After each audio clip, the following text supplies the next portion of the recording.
Robert Kiyosaki. Mr. Kiyosaki, do you remember what was your first business? Well, I've had a lot of businesses, a lot of first businesses, but my first one was my little, I was making money out of toothpaste tubes. So Toothpaste? When I was a young boy, the toothpaste came in lead tubes. Yeah. So we'd melt them down, and I put it in plaster of Paris, and I was making quarters, dimes, and nickels. I found out that was illegal. Good start. Yeah. Bit illegal. Illegal, Yeah. and I found out what counterfeiting is, and Yeah, I learned yeah. a lot. Yeah. How old were you? 9? Yeah, about 9. Yeah, yeah. Yes. Was it your childhood dream to be rich once? I don't know if it was my dream. I was more curious. Yeah. I kept having the question, how come they're rich and I'm poor? Yeah. Why are they rich? Why am I poor? And I always wanted to know why, and nobody could tell me. And my parents, who were I'm fourth generation Japanese American to Hawaii, Yes. and the Japanese, believed you had to go to school. You had to go to school, get good grades. And so when I said, well, how do I be rich? He said, well, I go to school. And I said, wait a minute. All of my uncles and my aunts and my grandfather and my father and my mother, they all went to school. They're still poor. So I knew there was something missing in school. And then my friends, most of them were white guys. I'm Asian, they're white. And they owned the plantations. Yeah. And I said, they know something I don't know. I work for them, do you know? And I started hanging out with the rich white guys, and they didn't know either. None of them knew. They just were rich. So you go to school, you don't get rich, you hang out with rich guys, they don't know why they're rich.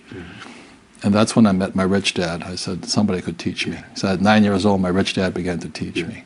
And I was just curious. So your most famous book, Rich Dad, Poor Dad, is based on real characters. Oh, yes, yes. So the rich dad was the dad of your schoolmate? My best friend, yes. Yeah. And the poor dad was my dad. your dad? Yeah. My dad, for Japanese, was very tall. He was 6'4". I see. And he was a PhD. He graduated from his first school in only 2 years. 4-year school he did in 2 years. And then he was the head of education, and then he ran for governor of the state of Hawaii. So he was a political person, very smart, academic, political. And my rich dad was an entrepreneur and a scoundrel. So I learned from both dads. Have you been a good student? To both dads, yes. What would your father say if you would see how wonderful your business is today? Was he still alive when you published the book? No. No. What would he say? I had to wait 5 years after my father died to publish the book, because if I had published the book when he was alive, he would have died earlier.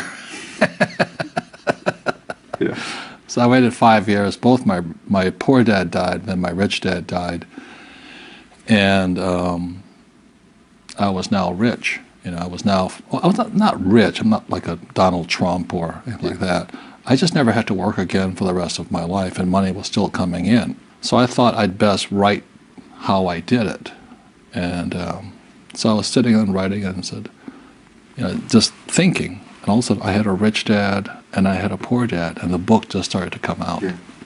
Is it true that the publishing houses didn't want to publish it? That's correct. So you had to publish it yourself? Yes, I did. What a lucky day. Well, even though my father was a PhD, very smart man, and head of schools, I was always flunking out of school because I can't write. And so, and so when I wrote Rich Dad, Poor Dad, the publishers are all very smart people. They said, you can't write. And I said, well, you sound like my teachers. So I self-published the book, and that was in 1997. I said, okay, I've done my job. I've told people how I did it. I was already a rich man. I said, so I'm going to do something else. And I was in Australia in the year 2000, and the book has been just moving along the world by itself. People go, hey, you got to read this book. You got to read this book. Word of mouth advertising. And then in 2000, I was in Australia, and Oprah called. And Oprah, my wife says, hey, Oprah Winfrey called. And I go, yeah, so what? She says, she wants you on the program. And I said, well, I'm out, I'm having fun in Australia. And she says, when Oprah calls, you come home. So, so I flew all the way from Australia to Chicago. Yeah. And nobody knew who I was, you know. They put me in the green room, you know, put makeup on me and going, what's happening? And they take me into the studio, and I look up on the stage. There's just 2 chairs, just like this. I go, 2 chairs? And all of a sudden it hit me. 1 chair was for Oprah, and 1 chair was for me. Yeah. So in the year 2000, my book was already a bestseller, New York Times bestseller. So I sat down with Oprah, and my whole life changed. And suddenly I became famous. You know, everybody said, who are you? I said, well, I don't know, I just popped up here. It's quite unbelievable. Yeah. If you think about 10 minutes discussion with Oprah. It was 1 hour. Yeah. She gave me 1 hour. And it was the greatest gift she could have. She was a great person. Yeah. Greatest gift. At the end of the program, I'm going, she goes, bye. I said, you know. And she says, hey, I just sold 1 million copies of your book. And I went, wow. And I make $5 a book. Yeah. I said, I just made $5 million in 1 hour? That's the most money I've ever made. That's unbelievable. Yeah, and then from there, because her show was syndicated, as you know, that it went all over the world. And today the book is in, I think, 100 languages or 50 languages, whatever it is, and it's still selling. Yeah. When we go back to your young years, you served during the Vietnam War as a pilot of a helicopter? Yes.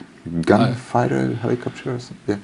Yeah. Yes. You don't talk very often about this experience. Was it painful? It wasn't painful from anything else, but so I went twice. I went once in 1966 as a student because I went to military school. So I went to study the Vietnam War from cargo operations for ships. Then in 1972, I went back as a pilot, and so I was more grown up. And I saw war as this horrible. It wasn't about America, you know, and da-da-da-da-da. It was about money.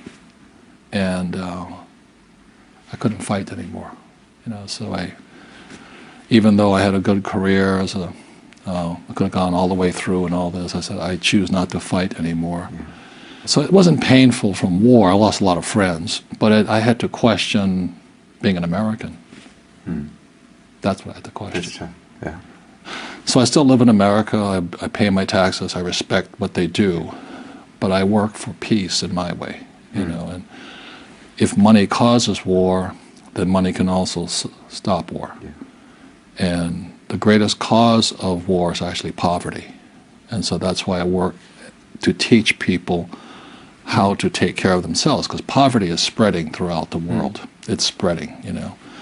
And when there's poverty, then there's discontent, and then there's war. And so throughout history, every time there has been poverty or a crisis, dictators arise. So back a few years ago, Napoleon came up through this area. There was also a guy Milosevic. There was also Mao Zedong, Adolf Hitler, Joseph Stalin. You know, that's what concerns me today in this crisis. America is broke, it's bankrupt.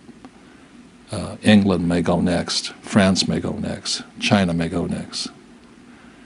And that'll spread poverty even greater, which will cause a greater gap between the rich and everybody else. In America today, we have a middle class, but it's going down very fast. They're all becoming poor. And Obama thinks the way you end poverty is give people money. That's never worked. You know, you don't give people money. You have to teach people. And so our school systems don't teach us anything about money, so poverty keeps increasing. So the beautiful thing about the Czech Republic is you guys know what communism is like. Oh, yeah.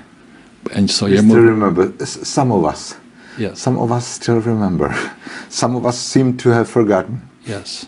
So you're moving from communism to capitalism, hopefully, that last election you had and all this. America, since they've never known what communism is moving from capitalism to communism. Do you think so? Oh, yes. And that's why Obama's taken over our businesses, taken over this, state-controlled. He took over General Motors, taken over the banks. You know, I mean, that's communism. Yeah. He's a good man. I don't make him, you know, he's from Hawaii. but he was raised on government welfare. Yes. Yeah. He never had a job. He's never run a company. Now he runs the world. Could you even today fly a helicopter? No. No. I wouldn't want to. Yeah.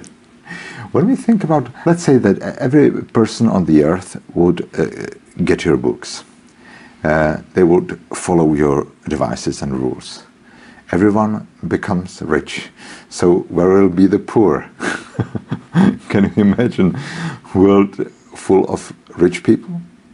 Yeah, it's theoretically possible. Yeah, is it? Not realistically possible. Yeah.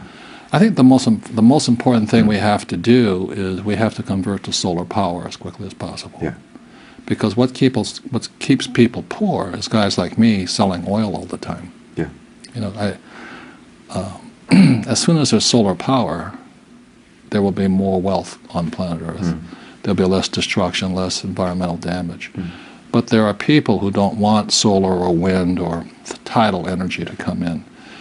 And as soon as that happens, there'll be greater wealth. Right now, it costs too much money to live. You know, it costs too much money to drive a car. You know, oil affects everything. Affects food, affects clothing, lights. Your first company was the one who invented the wallet for surfers.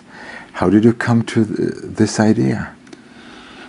It was my first big company. I had a lot of small companies, but my first big company, when I went to military school in New York, and I was a sailor. So we were at one time the #1 sailing school in the nation.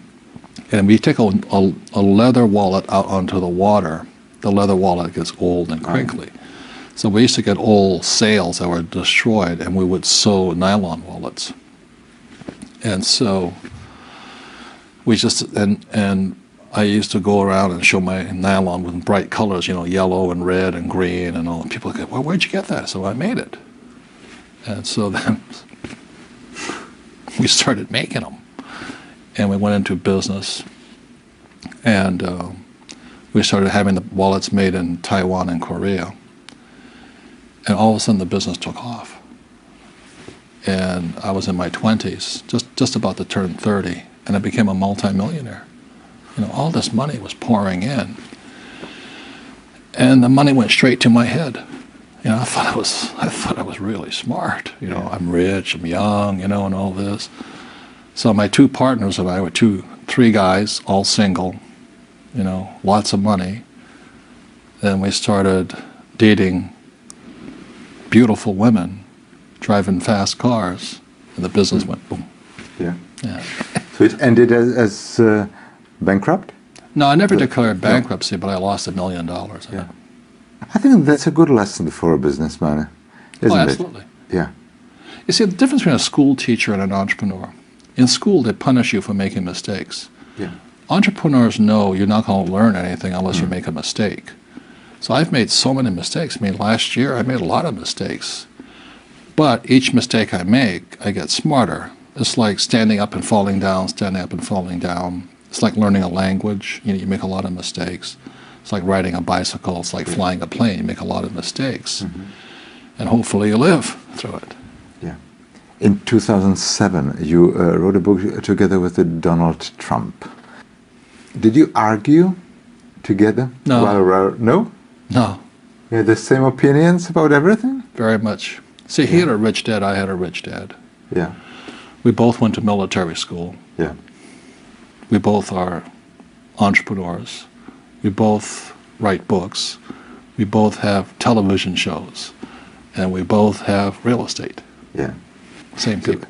How did it in practice look that you had a meeting and sat together by a computer, or you were just sending files from one to another?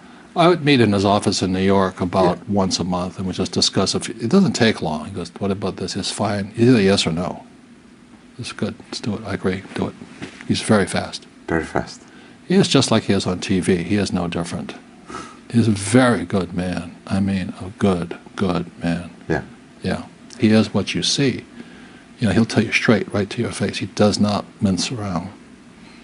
He keeps his agreements. He's a character. He's always poking fun at me. Did you expect that something like this huge crisis we are going through now, I mean the economical crisis, Yes. Did you expect something like this is going to come? Yes. Yeah. People know it happens all the time. Yeah. This one's a very big one, a very bad one. But it happens every time. Like in 1971, President Nixon took the dollar off the gold standard. Mm-hmm. And so if you look at from 1970 to 2000, America just boomed because we're just printing money. Yeah. You know, you buy anything you like, print money. Well, it crashed. And now they're still trying to print more money, but I don't think it's going to work. Hmm. So that's why you watched it in 2000, the price of gold was $275 an ounce. And today it's $1,200 an ounce, $1,000 gain, you know. I made a lot of money. But anyway, I just don't trust the government, period. I'm not saying they're good or bad people. I just don't think they're very good with money. So, as you all know. Yeah. They're like my poor dad, very intelligent, well-educated, poor people, you know. Is this a right time to start a company? Oh, absolutely. Yeah? In these turbulent days? Well, the thing is, you see, when people, you know, economies go up, economies go down, we might go into a depression worldwide. You know, like I said, France is in very big trouble. Germany's okay. England's in big trouble. China's in trouble. So if we go that, we go to a worldwide depression, and it might take 10 years, you know, to come out of it. But during these times, this is the best time. I have made more money in the last 3 years than ever before in my life. You know, I bought five golf courses last year out of bankruptcy. That's impressive. Yeah. Well, the bank. Courses. Yeah, Donald bought 10. They're giving them away. No one told me. Yeah, but you have to know how to operate them. You know, you have to be an entrepreneur. Yeah. So the banks just call you up and they say that there was 5 golf courses and 1 hotel. In the States? In Arizona, golf mecca, you know. And this Japanese company had it, and they asked me if I wanted to buy it about 5 years ago for $260 million. And I said, doesn't make sense. You know, it doesn't make sense at $260 million. So they told me I didn't know what I was doing. They said, okay, buy. And then 1 year ago, this summer, the Citibank called up and says, you want those golf courses? And they gave me the money to buy them because I can operate it. Sounds really quite incredible. Yeah, so now I'm a professional. But the maintenance is high. No, but that's operations. Yeah, it's like anything else. It's business. This is expensive. Yeah. You have to know how to operate. It's funny that the whole life of yours goes around the money. Money is the subject. Your sister is a Buddhist nun? Yes. That's quite a difference. What does she say about your books? Is she interested in? Because I guess a Buddhist nun, is she interested in business or in financials? She's one of the only women ordained by the Dalai Lama. She's a very powerful woman. And she always had those religious ideas that money was not important. Yes. Then she had cancer, and she had no money. In America, there's no health insurance for it. Yeah. So she had to call me up, and I had to write her a check. Otherwise, she'd die. Yeah. And then she had heart disease. So I had to write her a check. And then she began to realize that she was taking care of God, but she wasn't taking care of herself. And she hadn't taken care of her finances. And so today, she now comes to me for classes, and I'm teaching, and she has her own website now, and you know, she's becoming a little entrepreneur. So I think that's one of the biggest problems is too many religious people think the love of money is the root of all evil. I wouldn't take it that way, but what is the fact that one day all the rich dads and the poor dads are going to pass away, and they are not allowed to take any suitcase on board. So shouldn't we invest in something which we could take with us when the day comes? Yeah, but see, you know, I don't know what the heck with people think about money, but that's what I get a lot of is kind of this, well, you know, money's not spiritual. I'm just saying it's your attitudes, you know, a person's attitude towards money. I make a lot of money, but I give a lot, you know what I mean? Definitely. It goes to biblical principle: the more you give, the more you receive. So when I meet somebody who's doesn't have any money, it just means they're not giving something. Yeah. You know, so a lot of times there's people who would like more, but they're not giving anything. Yeah. So they're like my poor dad. You know, he belonged to the labor unions, and he wanted to work less and get paid more. Well, that's anti-religious to me. Yeah. If you want to get paid more, work more, give more. That's how I see it. Well, thank you very much for sharing your time with us. Thank you. Thanks. Thank you.